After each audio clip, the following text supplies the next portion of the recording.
j'entends ce film, et moi ce qui me frappe, c'est précisément que s'il ne parle pas des conditions de travail à France Télécom telles qu'elles sont ressorties à l'occasion d'événements dramatiques, en même temps, je trouve qu'on a là des éléments d'analyse sur toute une série de processus qui ont conduit à ces événements. Et moi, je crois, enfin c'est une hypothèse que je formule, et je crois qu'on ne peut pas analyser aujourd'hui les choses en étant simplement sociologue, en étant simplement psychologue, en étant simplement économiste.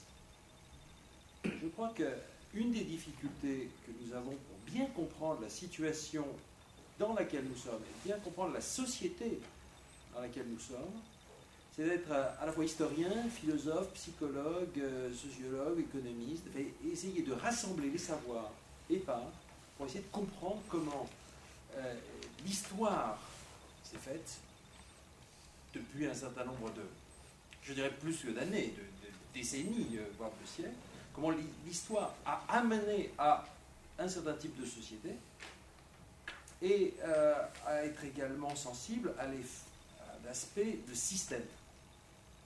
C'est-à-dire que moi, je crois que le danger, c'est justement de concentrer sur la souffrance au travail. Voilà, pour lancer un peu le débat. C'est-à-dire, ce qui me semble dangereux, si vous voulez, au niveau de l'analyse, dangereux, entendons-nous, c'est de focaliser sur une souffrance individuelle opposée à une créativité individuelle, à des perspectives d'identité individuelle, alors qu'en réalité, il me semble que si on veut comprendre ce qui se passe et ce qui enferme les individus aujourd'hui, sujets, vous diriez, les situations qui les enferment aujourd'hui dans cette espèce de carcan, c'est bien précisément une logique générale, une logique globale, qui dépasse très largement les frontières nationales, qui dépasse bien sûr les frontières d'une entreprise, qui dépasse les frontières nationales, et qui est un système, en effet, qui s'est construit, qui n'est pas né tout de rien, qui s'est construit, et qu'on a appelé l'économie globalisée, le capitalisme néolibéral d'aujourd'hui, etc. Alors ça peut paraître des termes extrêmement abstraits, mais en fait ce sont des logiques qui ont des effets directs sur les conditions de travail et sur les subjectivités. Pourquoi sommes-nous devenus tellement impuissants et sommes-nous contraints de faire des choses que nous retrouvons dans notre éthique? Ça, c'est une question qui est absolument centrale. Absolument centrale. Au travail, au chômage, chez vous, ailleurs, à l'école, à l'hôpital, etc., vous êtes partout mis dans un système où chacun va être en compétition avec l'autre, en concurrence avec autrui. Et lorsque vous allez être évalué pour vos performances, vous allez l'être en fonction de critères qui ne sont plus les critères du métier, comme on disait tout à l'heure, que c'était la fin du métier, c'est la fin de l'identité professionnelle. Mettre en concurrence les travailleurs entre eux est une vieille idée. Il y a le copain de Marx qui s'appelle Engels, il avait très bien dit, il avait fait un... je parlerai plus après. Engels avait écrit un ouvrage en 1845 qui est toujours passionnant, qui s'appelle La situation de la classe laborieuse en Angleterre. On parlait de l'Angleterre. Et Engels, il fait un chapitre qui s'appelle La concurrence. Et dans ce chapitre qui s'appelle La concurrence, il dit des choses quand même, à mon avis, d'une grande actualité. Je vous lis juste quelques lignes de ce qui pouvait s'écrire en 1845. La concurrence est l'expression la plus parfaite de la guerre de tous contre tous qui fait rage dans la société bourgeoise moderne. Cette guerre pour la vie, pour l'existence, pour tout, et qui peut donc être, le cas échéant, une guerre à mort, met aux prises non seulement les différentes classes de la société, mais encore les différents membres de ces classes. Là, c'est très fort.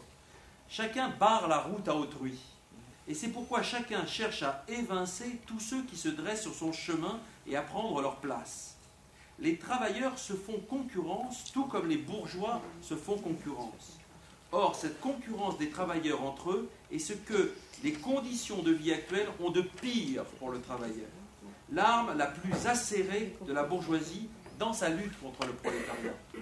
D'où les efforts des travailleurs pour supprimer cette concurrence en s'associant. D'où la rage de la bourgeoisie contre ces associations et ces cris de triomphe à chaque défaite qu'elle leur inflige. Alors là, on a mis en place un système disciplinant, un système de normes disciplinaires et disciplinantes. Et la question qui se pose, c'est comment en sortir alors que ce système disciplinant a pour effet de casser les ressorts de la résistance, ce que Engels appelle l'association. C'est ça qui est extrêmement difficile. Comment les sujets peuvent faire collectif aujourd'hui, peuvent reconstruire de la force collective pour casser ces mécanismes de mise en concurrence. Les conditions de travail France Télécom ne sont pas forcément pires qu'ailleurs. Elles ne sont pas pires qu'ailleurs. Elles ne le sont pas, c'est vrai qu'elles ne le sont pas. Et que la discussion doit servir pas simplement France Télécom, le débat qui pourrait sortir et pour lequel on lutte pour qu'il existe et qu'il continue à exister, mais parce qu'il doit servir à tout le monde, que les gens s'aperçoivent qu'ils ne sont pas tout seuls, que c'est quelque chose qui les concerne et que peut-être ils peuvent essayer de faire quelque chose contre, voilà. Moi, je crois qu'il faut se tenir à un certain nombre de constats, c'est-à-dire, finalement, on a affaire à la mise en place d'un système qui, général, qui touche, alors, de façon sans doute différenciée, mais la plupart des secteurs, et qui commence à pénétrer les services publics, à pénétrer les administrations, et pas seulement en France, partout. Un système général de mise en concurrence, d'organisation du travail fondée sur la performance, et des façons de façonner les gens, de transformer les rapports sociaux et de façonner les subjectivités. Bon, d'où cela vient, on l'a dit, un changement, je crois, très profond du capitalisme, à la fois mondialisé et financiarisé. Un système mondialisé et financiarisé. Comment ça se transforme? Voilà. On est devant cette question-là. Elle est d'autant plus pendante et d'autant plus énorme, cette question, que l'on a eu une crise majeure en septembre de l'année dernière qui n'a rien changé. Alors ça, c'est une question, et ça nous interroge. Ça n'a rien changé quant à la ligne directrice des dirigeants politiques. En effet, il ne faut pas les appeler des élites. Les dirigeants politiques et économiques n'ont rien changé. C'est-à-dire, ils n'ont même pas pris la précaution de prendre des mesures cosmétiques, je pense au bonus, qui auraient donné, je dirais, un petit visage un peu plus humain à ce capitalisme financier. Et ça, c'est extrêmement étonnant. C'est-à-dire, ça va contre toutes les prévisions. Un prix Nobel d'économie, Joseph Stiglitz, annonçait fin septembre 2008 la fin du néolibéralisme. Un an après, on voit bien que son diagnostic est totalement faux. Nous ne sommes pas du tout à la fin du néolibéralisme. Et moi, je me dis que si la classe ouvrière traditionnelle est très affaiblie pour de multiples raisons, je me dis que du côté des classes moyennes salariées, il y a des gisements, si je puis dire, de résistance et de révolte qu'on n'a pas vu depuis 30 ans. Et ça peut se manifester peut-être à l'occasion de grands débats. Enfin, ici, nous ne sommes pas tous des ouvriers de la métallurgie. Donc je pense qu'il y a beaucoup de gens qui, dans leur métier, peuvent aussi arriver à convaincre d'autres, arriver à discuter, et qu'il n'y a pas de fatalité, que les jeunes ne sont pas tous convertis à la concurrence acharnée, qu'il y a, à mon avis, des ressorts moraux dans cette société sur lesquels on peut jouer. Merci pour vos interventions très constructives. Merci. Merci.